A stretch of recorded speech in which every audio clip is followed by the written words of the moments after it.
I know. In the last episode, I completely forgot to go and check out these new churches here as part of the Minecraft Beta 1.8 village generation, but that's okay. Let's go and check this one out. The Holy Church of Cave Game, established 2009. Huh.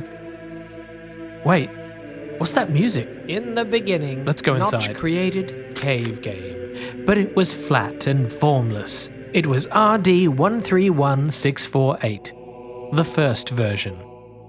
Then Notch created the caves and the air, the stone and the grass. But it was rugged and disorganized. The Cave Game Tech Test, the second version. Am I really hearing this? This isn't the kind of service I expected. In the third version, Notch created players and block placement. In the fourth version, Notch added the first mobs, the humans, brainless and without AI. And it was good. You there, would you like to come and join our congregation? Congregation? But there's no one here. Never mind that. Today we're discussing some very important issues, like, have you ever wondered who created this world around us? Well, it was Notch, right? Have you ever wondered what happens when you die? Well, I normally just wake up in my bed and then feel embarrassed about what just happened, but have you ever felt like you're living in a simulation? Well, now that you mention it, Scripture tells us that there are thousands of parallel worlds just like this one, all similar but all different, and all invented by our Creator. Do you mean Notch? How do you know all this? It is the word of our Creator. You see, it's all written down in this book, the Minecraft Wiki. Why don't you join us as we worship the Holy Pigman and bow down to the great and wise Rana?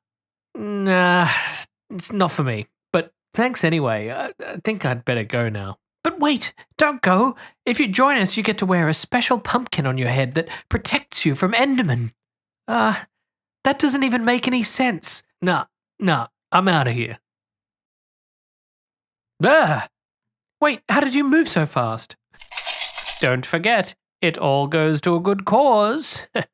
I knew there'd be a catch. There's always a catch. Here. Thank you. I can finally afford that coffee machine.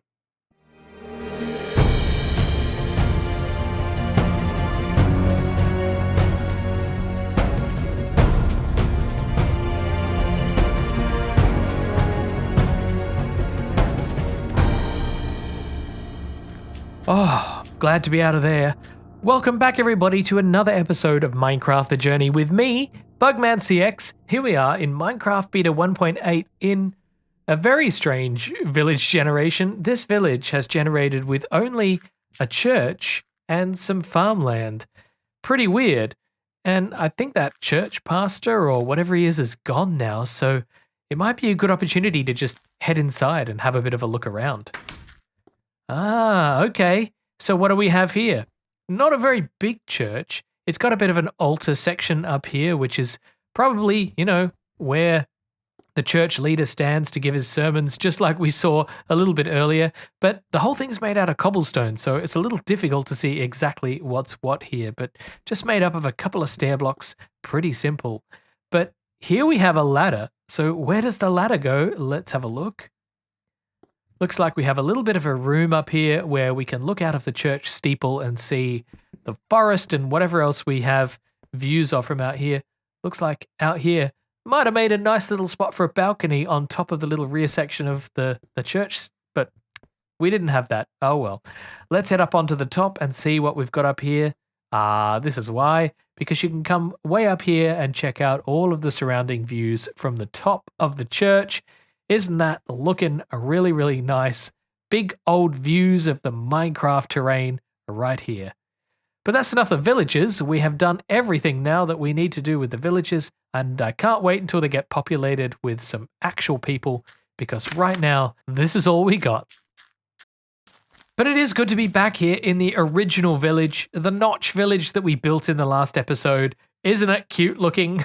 Anyway, we have a bit of work to do around this area today because I've been making some real progress down here in the ravine base. We've been building all sorts of, oh, I don't want to fall. We've been building all sorts of farms and little access ways and making the area look and feel a little bit more presentable. But I've sort of been sleeping up here in this hole and I don't really like it. Look, let me just give you a little tour. Isn't it beautiful? I got a bed and some torches to keep the nasties away, and I don't even know what's in here. Stone and dirt. Lovely. Yeah, that's got to go. And up here we've got the chest monster with a couple of furnaces, not really doing anything, and these chests here full of junk, and up here we've got a collection of stone, more stone, and dirt. This all has to move. I don't want to be up here accessing all of this stuff up here anymore. I want to be doing it down here in the ravine. This is the main area. The upstairs section here is just secondary. This is the primary area. So the other thing that we'll need to do is relocate this portal from up here to down there as well, so that when you do visit this area, you actually appear inside the ravine instead of up here on the surface, and then kind of have to navigate your way down through this janky staircase that we have here. Let's have a look. It just goes down here, and then at the moment, I'm just going down this dirt staircase and then kind of jumping down. Oh, and it's all just a little bit awful. So we've really got to fix all of this up. And the first job I think I want to tackle is down here at the end of the ravine. This is the entryway into the ravine, and over here at the end, I want to place our nether portal so that when we arrive here in the ravine, you arrive right about there where the mouse cursor is, right where those blocks are, and from there you can choose to go down here, or maybe down there, or up here, or across here, or even up here. Who knows? But this is a good little central section, kind of like a little mini hub, I suppose, where you can get from here to wherever you need to be in the rest of the ravine. But we have to deal with something first before we can even build a portal, and that is this thing in here. This is a little spider spawner. It's a naturally generating one that was here as part of the mine shaft generation, but we don't want it because these critters are really annoying. Hello, go away, get out of here. Oh. You fell, you idiot. And this is exactly where we want our portal to be. And I had a bit of a think about how could I incorporate spiders into the build, but you know what? It's just not going to happen. So let's get rid of this right now. Off you go. This feels so wrong. Breaking spawners feels so wrong. Why does it take so long? That rhymes. It's gone. Oh, it's gone. I've killed your little nest, you things.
Well, I think it is starting to come together, but you might be thinking to yourself, it does look a little bit unfinished, and you'd be right.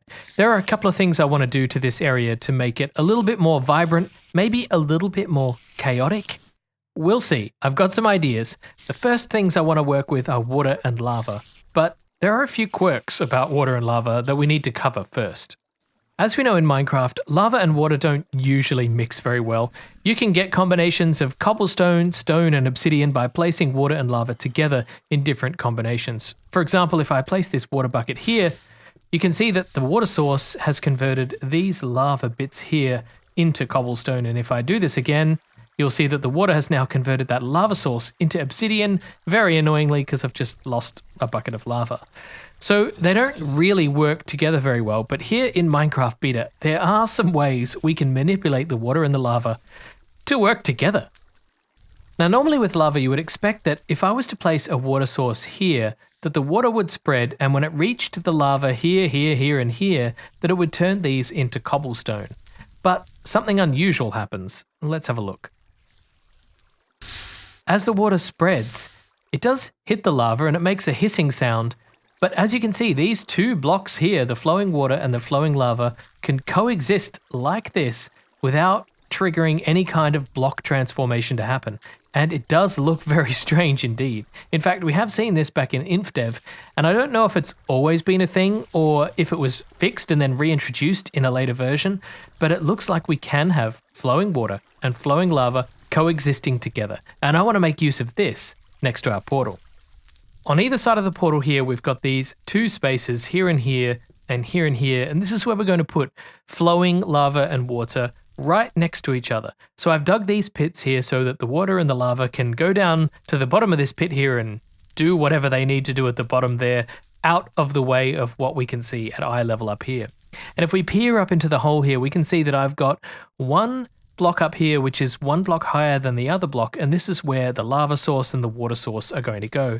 And because they're one block higher than each other, that means that they will never touch, and only flowing lava and only flowing water will exist right here, and somehow, mysteriously, this will work. So let's climb up there and see if we're able to do this. Right, so first we've got, first we need lava, I think, so I'm going to place that. Oh, I don't really have the clearance, do I? Right there. And then I'm going to place water right there next to it. And look at that. They exist right next to each other. Let's clear these blocks out of the way. As if by magic, we can have water and lava flowing right next to each other. And you can see they're clearly flowing right next to each other. Who knows what's going on down there? We seem to have created a cobble making machine. Yes, basically it's a cobblestone generator. Oh, but look at that. It looks great. So let's do that on the other side as well. Up here we have lava on the inside and water on the outside. Off they go. Break the dirt. And there they go. So let's just head out this way and have a look at what that looks like from a distance. Oh yeah, that looks so much better. So much brighter and a little bit more interesting. But that's not all we're going to do. Just up here above the portal, right above the ravine here, I've dug these holes into this top section here, and this is where we're going to be putting some water and some lava and some lava and some water. And if I can get myself out of the way here, get rid of this thing, get rid of it, and have a look. Yes, as you can see, we now have more flowing water and lava, making that beautiful hissing sound every time the two blocks intersect. But that's not all we're going to do with this. Oh no, there are always creepers. It's always creepers.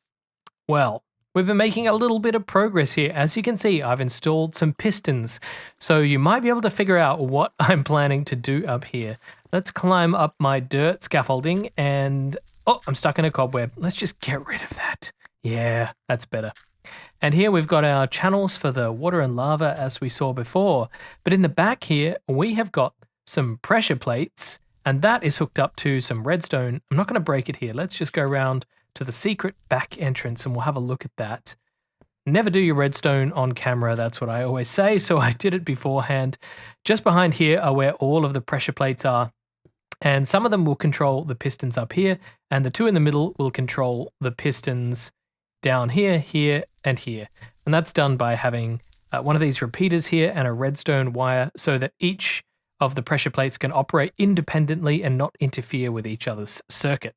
So if you stand on those pressure plates, you'll activate one of 4 pistons, and that will introduce a little bit of chaos, right? Because what will happen is the pistons, oh, let's get around here.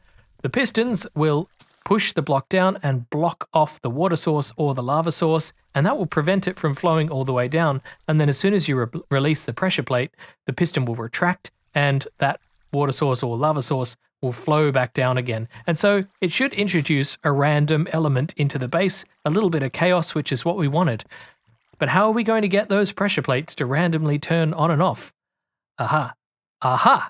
Right, let's go up and do that right now. If we climb all the way back up here and I get these fences out because we definitely don't want what we're about to create to escape. Here I've brought with me 16 eggs. Now hopefully 16 is enough, and if we have a chicken in here, let's just get one. Whoa! That's not the random chaos that I was expecting. We only need one chicken. Sorry, one chicken only. Only one chicken. Thank you. Okay, so these are wooden pressure plates, and what that means is that if an item happens to be on the pressure plate, like this egg, it will cause the pressure plate to activate. And that means that anytime a chicken lays an egg up here, it'll activate a pressure plate for up to 5 minutes while that item despawns. So as the chicken walks around up here, it'll activate pressure plates like this. And every now and then there'll be one activated for an extended period because there'll be an egg sitting up here as well. Hence why we only want one chicken. One is more than enough. How am I going to get out of here without releasing you? Ha! So as we can see, the randomness is now happening as the chicken moves around. It's also got these two spaces up the back here so that if it chooses to go up the back, it won't activate any pressure plates and the entire system will be open. So again, another element of randomness. Now it's time, I think, to put the lava and the water sources back in. So I should have had my hotbar organized before I did this, but you know, oh well. Okay, so in this one, we're going to have to wait for it to open, aren't we? Because... no. Come on, chicken. Okay. I thought I lost that one. There we go. Okay, randomly opening and closing. Lava. We've got lava. And of course, the last one, water in that one there. Aha! It's working. The silly old chicken is activating one of the pressure plates up there. And we've got a little bit of water flow going on.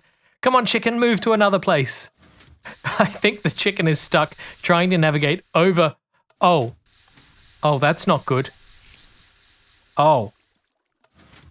Well, I've tried glass, but I just don't like it. It's just far too bright. Unfortunately, I really wanted to use the fence posts because they would have sat in here nicely and the chicken wouldn't be able to jump over them. But I think I'm going to have to change this up to be the iron bars instead.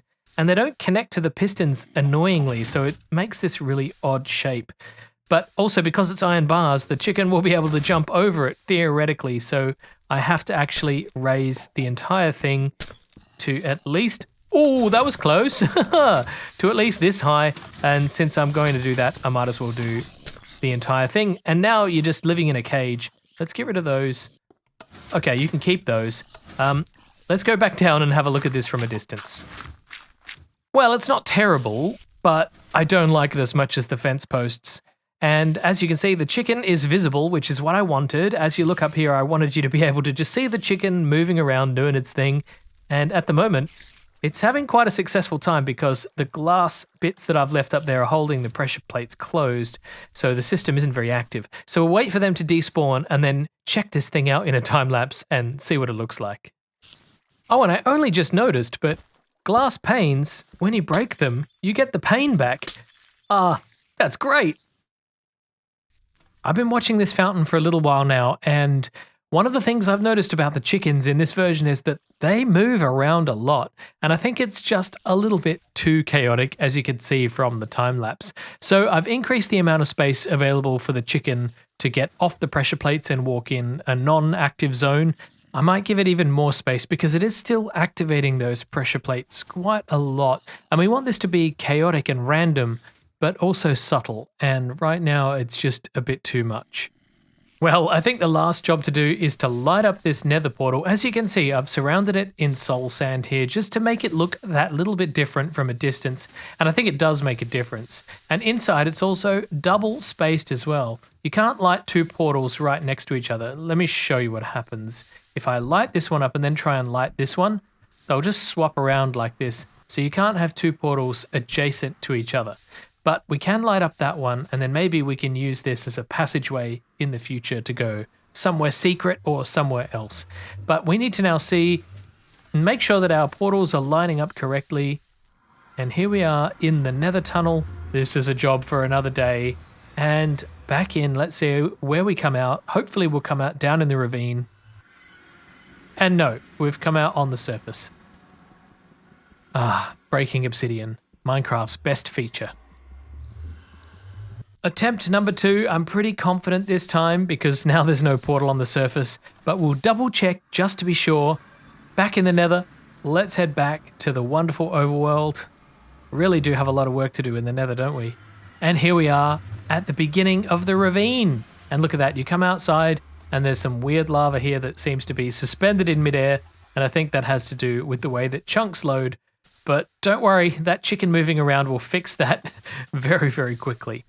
But I'm afraid we have run out of time to do any more work on the base today because that is the end of today's episode. If you enjoyed yourself, then I want to say thank you for watching and feel free to like the video, subscribe if you haven't already, or leave a comment down below to let me know your thoughts. I want to say a big and special thank you to my patrons for supporting me as well. If you would like to become a patron, there's details on how to do that down below.